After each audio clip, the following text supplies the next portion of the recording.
ಆತ್ಮೀಯ ವೀಕ್ಷಕರೇ, ಪಾಟೀಲ್ ಯೂಸರ್ ಸುದ್ದಿ ಚಾನೆಲ್ಗೆ ಸ್ವಾಗತ ಸುಸ್ವಾಗತ. ರಾಜ್ಯದ ಮುಖ್ಯಮಂತ್ರಿ ಸಿದ್ದರಾಮಯ್ಯನವರ ದಿಢೀರ್ ರಾಜೀನಾಮೆಯನ್ನ ಖಂಡಿಸಿ ಮಸ್ಕಿ ತಾಲೂಕು ಅಹಿಂದ ಒಕ್ಕೂಟ ಹಾಗೂ ಹಾಲುಮತ ಸಮಾಜದಿಂದ ಇಂದು ಸಭೆ ನಡೆಯಿತು. ಸಭೆಯಲ್ಲಿ ತಾಲೂಕು ಅಹಿಂದ ಒಕ್ಕೂಟ ಅಧ್ಯಕ್ಷ ಕರಿಯಪ್ಪ ಹಾಲಾಪುರ ಮತ್ತು ತಾಲೂಕು ಹಾಲುಮತ ಸಮಾಜದ ಅಧ್ಯಕ್ಷ ಬಸವರಾಜ್ ವಕೀಲರು ಡೋಣಮರಡಿ ಹಾಗೂ ಪದಾಧಿಕಾರಿಗಳು ಅಭಿಮಾನಿಗಳು ಭಾಗವಹಿಸಿ ಕಾಂಗ್ರೆಸ್ ಹೈಕಮಾಂಡ್ನ ದಿಢೀರನೆ ನಿರ್ಧಾರ, ಮುಖ್ಯಮಂತ್ರಿ ಸಿದ್ದರಾಮಯ್ಯ ರಾಜೀನಾಮೆಯಿಂದ ಕೇವಲ ಕರ್ನಾಟಕಕ್ಕೆ ಮಾತ್ರ ಅಷ್ಟೇ ಅಲ್ಲ, ಇಡೀ ದೇಶಕ್ಕೆ ನಷ್ಟ. ಸಿದ್ದರಾಮಯ್ಯನವರು ದೇಶದ ಅಹಿಂದ ಪ್ರಶ್ನಾತೀತ ನಾಯಕರು. ಅವರು ಕೊಟ್ಟ ಯೋಜನೆಗಳು ಇಡೀ ದೇಶಕ್ಕೆ ಮಾದರಿ. ಆಡಳಿತಾವಧಿಯಲ್ಲಿ ಸಾಸಿವೆಯಷ್ಟು ಲೋಪದೋಷವಿಲ್ಲ. ಅಂತಹ ಒಬ್ಬ ನಾಯಕನನ್ನ ಏಕಾಏಕಿ ರಾಜೀನಾಮೆ ಪಡೆದು ಇಡೀ ದೇಶದಲ್ಲಿ ಕಾಂಗ್ರೆಸ್ ಪಕ್ಷಕ್ಕೆ ಡ್ಯಾಮೇಜ್ ಪಂಚರ್ ಅನ್ನ ನೀವೇ ಸೃಷ್ಟಿ ಮಾಡಿಕೊಟ್ಟಿದ್ದೀರಿ. ಅದಕ್ಕೆ ನೇರ ಹೊಣೆ ಕಾಂಗ್ರೆಸ್ ಹೈಕಮಾಂಡ್. ಕಳೆದ ಚುನಾವಣೆಯಲ್ಲಿ ಸ್ಪಷ್ಟ ಬಹುಮತ ಬರಬೇಕಾದ್ರೆ ಸಿದ್ದರಾಮಯ್ಯನವರ ಸ್ವಂತ ಶಕ್ತಿ ಸಾಮರ್ಥ್ಯವೇ ಕಾರಣ ಎಂದು ಇಂದಿನ ಪೂರ್ವಭಾವಿ ಸಭೆಯಲ್ಲಿ ಭಾಗವಹಿಸಿ ಅನೇಕರು ತಮ್ಮ ಮನದಾಳದ ನೋವನ್ನ ಆಕ್ರೋಶಭರಿತವಾಗಿ ಹಂಚಿಕೊಂಡರು. ಈ ಸಂದರ್ಭದಲ್ಲಿ ತಾಲೂಕು ಅಹಿಂದ ವರ್ಗದ ಪದಾಧಿಕಾರಿಗಳು, ಹಾಲುಮತ ಸಮಾಜದ ಮುಖಂಡರು, ಸಿದ್ದರಾಮಯ್ಯರವರ ಅಭಿಮಾನಿಗಳು ಇದ್ದರು. ರಾಜ್ಯದ ಮುಖ್ಯಮಂತ್ರಿ ಸಿದ್ದರಾಮಯ್ಯ ಸಾಹೇಬರಿಗೆ ತಪ್ಪು ನಿರ್ಣಯವನ್ನು ತೆಗೆದುಕೊಂಡ ಕಾಂಗ್ರೆಸ್ ಹೈಕಮಾಂಡ್ಗೆ, ತಪ್ಪು ನಿರ್ಣಯವನ್ನು ತೆಗೆದುಕೊಂಡ ಕಾಂಗ್ರೆಸ್ ಹೈಕಮಾಂಡ್ಗೆ ಬೇಕೇ ಬೇಕು, ನ್ಯಾಯ ಬೇಕು.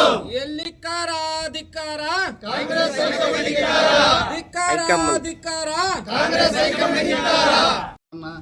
ಮುಖ್ಯಮಂತ್ರಿ ಸ್ಥಾನದಿಂದ ಕೆಳಗಿಳಿಸ್ತಕ್ಕಂಥದ್ದು ಖೇದಕರ, ಆಮೇಲೆ ನೋವಿನ ಸಂಗತಿ. ಇವತ್ತು ಕರ್ನಾಟಕ ರಾಜ್ಯದಲ್ಲಿ ಕಾಂಗ್ರೆಸ್ ಪಕ್ಷ ಅಧಿಕಾರಕ್ಕೆ ಬಂದದಂತಂದರೆ ಅದಕ್ಕೆ ಕಾರಣಕರ್ತರೇ ಸಿದ್ದರಾಮಯ್ಯವ್ರನ್ನ ಮುಖ ನೋಡಿ ಅವರು ಒಂದು ಅಲ್ಪಸಂಖ್ಯಾತರು, ಹಿಂದುಳಿದರು ಮತ್ತು ದಲಿತವರನ್ನು ಒಟ್ಟುಗೂಡಿಸಿ ಅವರ ಒಂದು ಅಭಿವೃದ್ಧಿಗೆ ಶ್ರಮಿಸಿದಂಥ ಧೀಮಂತ ನಾಯಕರನ್ನ ಇವತ್ತು ಕಾಂಗ್ರೆಸ್ ಹೈಕಮಾಂಡ್ ಏನು ಕೆಳಗಿಳಿಸ್ತದೆ, ಇದು ಭಾಳ ದುರದೃಷ್ಟಕರ. ಯಾವುದೇ ಕಾರಣಕ್ಕೂ ಅವರು ಮತ್ತೊಮ್ಮೆ ಪುನರ್ ಪರಿಶೀಲನೆ ಮಾಡಿ ಯಾವುದೇ ಕಾರಣ ಇಂಥ ನಿರ್ಧಾರವನ್ನು ಕೈ ಬಿಡಬೇಕು. ಇಲ್ಲ ಅಂತಂದರೆ ಮುಂದೊಂದು ದಿನ ಇಡೀ ದೇಶದಲ್ಲಿ ಕಾಂಗ್ರೆಸ್ ಪಕ್ಷ ಹೆಂಗೆ ನಶಿಸಿ ಹೋಗೈತೆ, ಅದೇ ರೀತಿ ಕರ್ನಾಟಕದಲ್ಲಿ ಸಹ ಕಾಂಗ್ರೆಸ್ ಪಕ್ಷ ಬುಡ ಸಮೇತ ಕಿತ್ತು ಹೋಗೋದ್ರಲ್ಲಿ ಯಾವುದೇ ರೀತಿಯ ಸಂಶಯವಿಲ್ಲ. ಯಾಕಂತಂದರೆ ಒಬ್ಬ ಒಳ್ಳೆಯ ಧೀಮಂತ ನಾಯಕರಾದಂಥ ಹಿಂದುಳಿದ ವರ್ಗದ ಅಲ್ಪಸಂಖ್ಯಾತರ ನಾಯಕರಾದಂಥ ಸಿದ್ದರಾಮಯ್ಯನಂತವರಿಗೆ ಈ ಪಕ್ಷದಲ್ಲಿ ಬೆಲೆ ಇಲ್ಲ.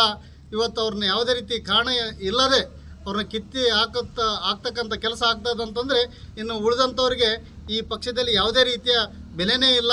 ಆಗ ಸಿದ್ದರಾಮಯ್ಯನವ್ರನ್ನ ಒಂದು ರಾಜೀನಾಮೆ ವಿನಾಕಾರಣ ರಾಜೀನಾಮೆ ಪಡೆಯುವಂಥ ಒಂದು ಹುನ್ನಾರ ಇವತ್ತು ರಾಜ್ಯದಲ್ಲಿ ನಡೀತಾ ಇದೆ. ರಾಜೀನಾಮೆ ಪಡಿಬೇಕಾದ್ರೆ ಯಾವುದಾದ್ರೂ ಒಂದು ಬಲವಾದ ಕಾರಣ ಇರಬೇಕು. ಅವರು ಒಂದು ಅಧಿಕಾರ ಮಾಡೋದ್ರಲ್ಲಿ ವಿಫಲರಾಗಿರಬೇಕು ಅಥವಾ ಭ್ರಷ್ಟಾಚಾರ ಮಾಡಿ ಯಾವುದಾದ್ರೂ ಒಂದು ಹಗರಣದಲ್ಲಿ ಸಿಕ್ಕಿರಬೇಕು.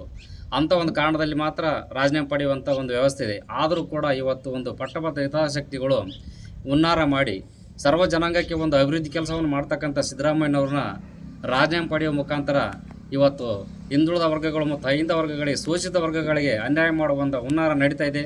ಈ ಒಂದು ಕಾರಣದಿಂದ ನಾವು ಇವತ್ತು ಹೈಕಮಾಂಡಿಗೆ ಕೇಳೋದಿಷ್ಟೇ, ಇನ್ನೂ 2 ವರ್ಷಗಳ ಕಾಲ ಸಿದ್ದರಾಮಯ್ಯನವರು ಮುಂದುವರಿಸುವ ಮುಖಾಂತರ ಒಂದು ಒಳ್ಳೆ ಆಡಳಿತ ಮಾಡೋದಕ್ಕೆ ಅವಕಾಶ ಮಾಡಿಕೊಡ್ಬೇಕಂತ ಈ ಒಂದು ಮುಖಾಂತರ ಒಕ್ಕೂಟದ ಮುಖಾಂತರ ಒತ್ತಾಯ ಮಾಡ್ತೇವೆ.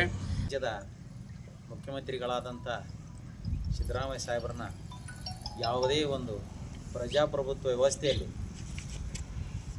ಅದನ್ನು ಬದಿಗೊತ್ತಿ ಹೈಕಮಾಂಡ್ ವ್ಯವಸ್ಥೆ ಮುಖಾಂತರ ಇವತ್ತು ಕೆಳಗಿಳಿಸತಕ್ಕಂಥ ಒಂದು ಹುನ್ನಾರ ನಡೆದಿದೆ.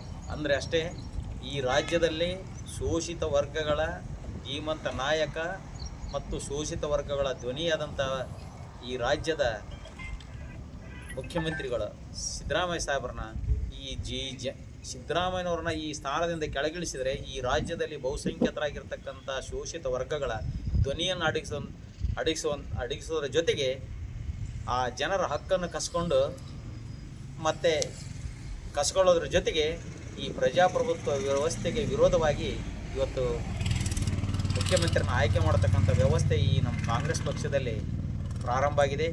ಆದರೆ ಇಲ್ಲಿವರೆಗೆ ಸ್ವತಂತ್ರ ಇಲ್ಲಿವರೆಗೆ ಈ ಒಂದು ಪ್ರಜಾಪ್ರಭುತ್ವ ವ್ಯವಸ್ಥೆಯಲ್ಲಿ ಸಂವಿಧಾನದ ಅಡಿಯಲ್ಲಿ ಅಧಿಕಾರ ಮಾಡಿ ಬಂದಿರತಕ್ಕಂಥ ಕಾಂಗ್ರೆಸ್ ಪಕ್ಷ ಇವತ್ತು ಯಾಕೋ ಯಾವ ಒಂದು ವಿಚಾರಕ್ಕೆ ಈ ಒಂದು ತೀರ್ಮಾನ ತಗೊಳ್ಳುತ್ತೆ ಅಂತ ಅನ್ನೋದು ನಮಗೆ ಅರ್ಥ ಆಗ್ತಾ ಇಲ್ಲ. ಯಾಕಂದರೆ ಈ ರಾಜ್ಯದಲ್ಲಿ, ಇಡೀ ಭಾರತ ದೇಶದಲ್ಲಿ ಏಕೈಕ ರಾಜ್ಯ ಕರ್ನಾಟಕದಲ್ಲಿ OBCಯ ಜನರ ಧ್ವನಿಯಾಗಿರ್ತಕ್ಕಂಥ ವ್ಯಕ್ತಿಯ ಧ್ವನಿಯನ್ನು ಆಡಿಸೋರ ಜೊತೆಗೆ ಈ ದೇಶದ ಪ್ರಧಾನಮಂತ್ರಿಗೆ ಕೌಂಟರ್ ಕೊಡ್ತಕ್ಕಂಥ ವ್ಯಕ್ತಿ ಯಾರಾದರಿದ್ರೆ ಸನ್ಮಾನ್ಯ ಸಿದ್ದರಾಮಯ್ಯವರು. ರಾಹುಲ್ ಗಾಂಧಿಯವರು, ಸೋನಿಯಾ ಗಾಂಧಿ, ಖರ್ಗೆ ಅವರು, BJPದವರು ಸಂವಿಧಾನವನ್ನು ಪಾಲಿಸ್ತಾ ಇಲ್ಲ, ಸಂವಿಧಾನ ವಿರೋಧಿಗಳು ಅಂತ ಹೇಳ್ತಾರಲ್ಲ, ಇದು ನಿಮ್ಗೆ ಸಂವಿಧಾನ ಉಳಿಸ್ತಾ ಇದ್ದೀರಾ ನೀವು? ಏನ್ರಿ ಮಾಡ್ತಾ ಇದ್ದೀರಿ? ಇವತ್ತು ಏಕಾಏಕಿ ನೆನ್ನೆ ದಿನ ಡೆಲ್ಲಿ ಕರೆದು ನೀನು ರಾಜೀನಾಮೆ ಕೊಟ್ಬಿಡಪ್ಪ ಅಂತ ಹೇಳ್ತಾ ಇದ್ರಿ. ಸಂವಿಧಾನ ಪಾಲನೆ ಮಾಡ್ತಾ ಇದ್ದೀರಾ ನೀವು? Doctor B.R. ಅಂಬೇಡ್ಕರ್ ಅವರು ಇದನ್ನೇ ಹೇಳಿದ್ದಾರೆ ಸಂವಿಧಾನದಲ್ಲಿ.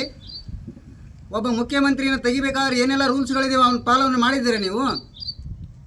ಪದೇ ಪದೇ ಹೇಳ್ತೀರಲ್ಲ ನೀವು ಬೇರೆ ಪಕ್ಷದವರಿಗೆ ಸಂವಿಧಾನ ಪಾಲನೆ ಮಾಡ್ತಾ ಇಲ್ಲ, ನೀವು ಸಂವಿಧಾನ ವಿರೋಧಿಗಳಂತ. ನೀವು ಯಾವುದು ಇದು? ಇವತ್ತು ನೇರವಾಗಿ ನೀವು ವಿರೋಧಿಗಳು. ನೀವು ಡಾಕ್ಟರ್ B.R. ಅಂಬೇಡ್ಕರ್ ಅವರ ಸಂವಿಧಾನದ ವಿರೋಧಿಗಳು ಅಂದರೆ ನೀವು.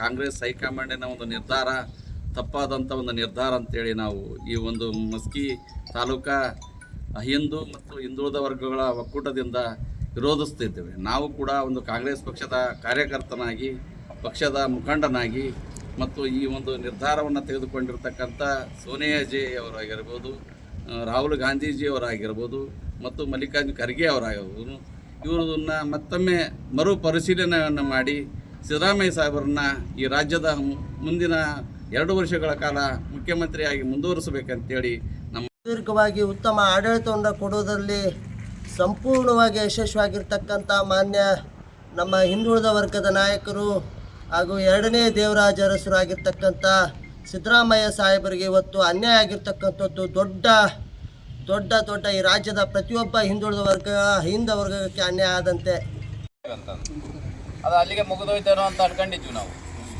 ಆದರೆ ಸಿಡಿಲು ಬಡದಂತೆ ಒಮ್ಮೆಲೆ ನಿನ್ನೆ ಈ ಸುದ್ದಿ ಹರಡಿದಾಗ ನಮಗೆಲ್ಲರಿಗೆ ಅತೀವ ದುಃಖ ಆವರಿಸಿದೆ. ಇಂಥ ಒಬ್ಬ ನಾಯಕನನ್ನು ಕಳೆದುಕೊಳ್ತೀವಲ್ಲ, ಯಾವುದೇ ಒಂದು ಜಾತಿಗೆ ಸೀಮಿತ ಆಗದೆ ಸರ್ವ ಜನಾಂಗಕ್ಕೆ ತಮ್ಮ ಪ್ರಣಾಳಿಕೆಯಲ್ಲಿ ಘೋಷಿಸಿದಂತೆ ಎಲ್ಲ ಭರವಸೆಗಳನ್ನು ಈಡೇರಿಸುತ್ತಾ ಬಜೆಟ್ನಲ್ಲಿ ಸರ್ವ ಜನಾಂಗಕ್ಕೆ ಸಮನಾಗಿ ಹಂಚಿದಂಥ ಸಿದ್ದರಾಮಯ್ಯ ಸಾಹೇಬರಿಗೆ ಇವತ್ತು ಈ ಥರ ನಡ್ಕೊಂಡರಂತ ಭಾಳ ದುಃಖ ಆಗ್ತದೆ. ರಾಜ್ಯದಾಗ ಸಿದ್ದರಾಮಯ್ಯ ನೋಡಿ ಶೋಷಿತ ವರ್ಗ ಎಲ್ಲ ಬೆಂಬಲ ಕೊಟ್ಟೈತೆ ಹೊರತು ಯಾವುದೇ ಪಕ್ಷದ ಚಿಹ್ನೆ ನೋಡಿ ಅಲ್ಲ ಅಂದರೆ ಏನು ಅತಿಶೋಕ್ತಿಯನ್ನು ಅಲ್ಲ ಅಂತ ನನ್ನ ಅಭಿಪ್ರಾಯ. ಇಂಥ ಒಂದು ವಿಷಯದಾಗ ಈ ಒಂದು ಪ್ರಜಾಪ್ರಭುತ್ವ ವ್ಯವಸ್ಥೆಯಲ್ಲಿ ನಾವು ಕಾಂಗ್ರೆಸ್ ಪಕ್ಷದ ಹೈಕಮಾಂಡ್ನವರು ಸೂಕ್ಷ್ಮವಾಗಿ ನಿರ್ಣಯ ಮಾಡಬೇಕಾಗಿತ್ತು. ಆದರೆ ಆತುರವಾಗಿರಬಹುದು ಅಥವಾ ಇದರ ಉದ್ದೇಶ ಶೋಷಿತ ವರ್ಗದ ಧ್ವನಿ ಅಡಗಿಸೋದು ಅಂತ ಮೇಲ್ನೋಟಕ್ಕೆ ಸಾಬೀತಾಗುತ್ತೆ.